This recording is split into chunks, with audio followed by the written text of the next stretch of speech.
If you masturbate every single day, right now, as you watch this, what is actually happening inside your body? Is your prostate being overworked, or is it being protected? Here's the truth most doctors won't tell you. Your prostate is not a ticking time bomb. It's a filter. And just like any filter, it either gets cleaned or it clogs. There's perhaps no topic in men's health more polarized than this one. On one side of the internet, you've got communities screaming that daily frequency drains your testosterone, tanks your energy, and leaves you hollow. On the other side, medical headlines tell you that if you don't use it, you lose it. But when you strip away the noise and look at actual urological data, the reality is far more fascinating and far more hopeful. Today, we're not here to judge your habits. We're here to dissect the biology. We're going to walk through the actual physiological changes that happen inside the prostate gland when ejaculation frequency is high. We'll break down a massive Harvard study that followed 32,000 men for 18 years and pinpointed a specific magic number. We'll explore the concept of prostatic stagnation, debunk the zinc depletion myth, and finally answer the question, does doing it every day protect you from cancer, or are you unknowingly causing inflammation? Here's what the science actually says about your prostate and your daily habits. First, let's talk plumbing. What is the prostate actually doing during this process? Most men think of it as just a lump of tissue waiting to cause problems later in life. But biologically, it's a chemical factory. Its job is to produce seminal fluid, the liquid that nourishes and transports sperm. Here's the key. Sperm comes from your testicles, but the majority of the fluid volume in an ejaculation comes from the prostate and seminal vesicles.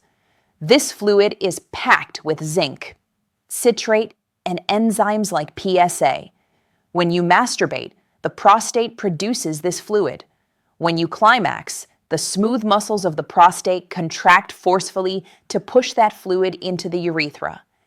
So if you're doing this every day, you're putting the gland through a daily cycle of production and expulsion.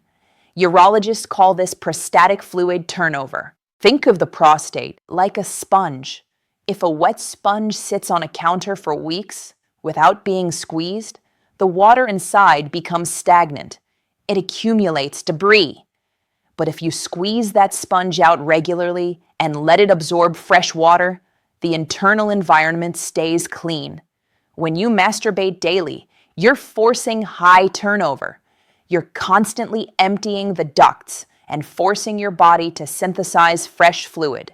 The question is this constant high-speed turnover wearing the machinery down or keeping the pipes clean?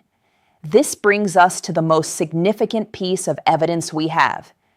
If you're worried that daily masturbation is harmful, you need to look at what came out of the Harvard T.H. Chan School of Public Health. For years, the medical community was divided. Some early studies suggested that high sexual activity might increase cancer risk due to higher testosterone, but Harvard decided to settle this with a massive data set. Researchers followed nearly 32,000 men over 18 years. They tracked ejaculation frequency at different life stages, in their 20s, in their 40s, and in the year prior. Here's what they found. Men who ejaculated at least 21 times per month, that's roughly 5 times a week, close to a daily habit, were approximately 20% less likely to develop prostate cancer compared to men who only did it 4 to 7 times a month. Let that sink in. 20% reduction in cancer risk. And this benefit held whether the men established the habit in their 20s or maintained it into their 40s. Now, before you take this as a prescription, let's apply some scrutiny. Is the act itself preventing cancer, or are healthy men just masturbating more? This is called the healthy user bias. Maybe men capable of ejaculating 21 times a month simply have better cardiovascular health, better blood flow, and lower obesity rates. If you're chronically ill or stressed, your libido drops. But here's the thing. Even when Harvard researchers adjusted for diet, lifestyle, and medical history, the benefit remained. This strongly suggests there's a biological mechanism linking frequency to prostate health. The daily habit isn't just a byproduct of health, it's potentially a contributor to it. So why does emptying the tank protect the machinery? The answer lies in the prostate stagnation hypothesis. This is the leading theory explaining why frequent ejaculation might lower cancer risk. The premise is simple. Accumulation leads to inflammation. Your prostate concentrates substances from your bloodstream, beneficial things like zinc, but also chemical carcinogens from your diet, environment, or even cigarette smoke. If you're not ejaculating regularly, these fluids sit inside the prostatic ducts. The longer potential carcinogens remain in contact with prostate cells, the higher the chance they damage DNA. DNA damage is the first step toward cancer. By masturbating daily, you're engaging in a mechanical flush. You're reducing contact time between those cells and toxic agents. But it's not just about toxins. It's also about calcification. Inside the prostate, urologists often find tiny stones or crystals called corpora amylacea. These form when proteins and minerals in prostatic fluid precipitate, like kidney stones, but microscopic. If fluid sits stagnant, these crystals grow. They irritate tissue and cause chronic inflammation, a known driver of cancer. Frequent ejaculation prevents secretions from thickening and crystallizing. You're replacing old, oxidizing fluid with fresh, antioxidant-rich fluid. You're keeping the ducts open and preventing the stasis that leads to cellular irritation. Biologically speaking, the use it or lose it mantra applies here. But biology is never black and white.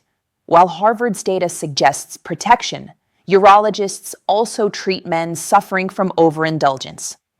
Yes, you can masturbate too much, and the symptoms mimic the very problems you're trying to avoid. If you're masturbating daily, especially with long sessions or edging, you're placing significant demand on your pelvic floor muscles. Ejaculation is a muscular event. If you're activating these muscles every day or keeping them in high tension for hours, they can become hypertonic. They forget how to relax. This condition is called chronic pelvic pain syndrome, CPPS. Men with CPPS rush to the urologist convinced they have cancer. They feel pain in the perineum, discomfort urinating, or a dull testicular ache. But when tests come back, everything's normal. The issue isn't the gland, it's the exhausted, cramped muscles around it. Then there's prostate congestion. During arousal, blood flow to the prostate increases and the gland swells. If you frequently stimulate it but delay ejaculation, or if you do it so often that inflammation from the previous session hasn't subsided, the gland becomes tender and swollen.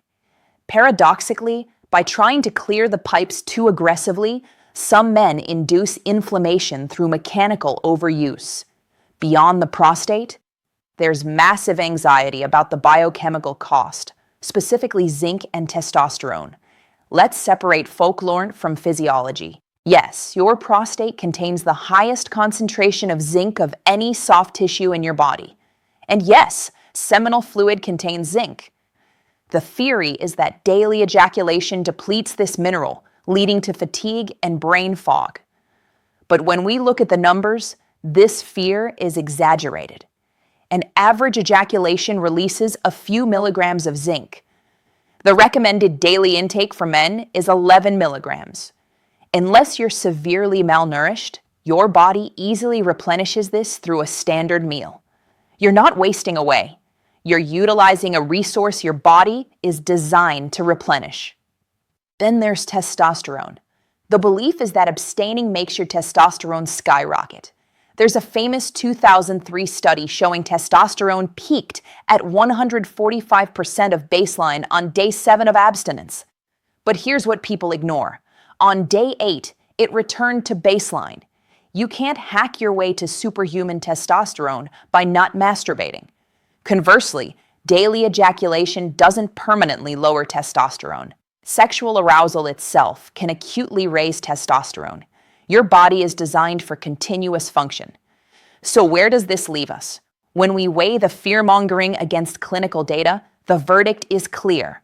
For most men, masturbating every day is not a health risk. It's likely a protective protocol. The Harvard evidence is compelling. The biological mechanism of flushing carcinogens and preventing stagnation makes sense. You're not draining your life force. You're cleaning the filter. But the urological perspective is ultimately one of balance. That 21 times a month figure is a benchmark, not a law. If you're chasing a daily quota and ignoring pelvic pain, muscle tension, or psychological burnout, you're missing the point. The moment this habit causes discomfort, it stops being beneficial. Your prostate thrives on flow. It's designed to work, to produce, to expel.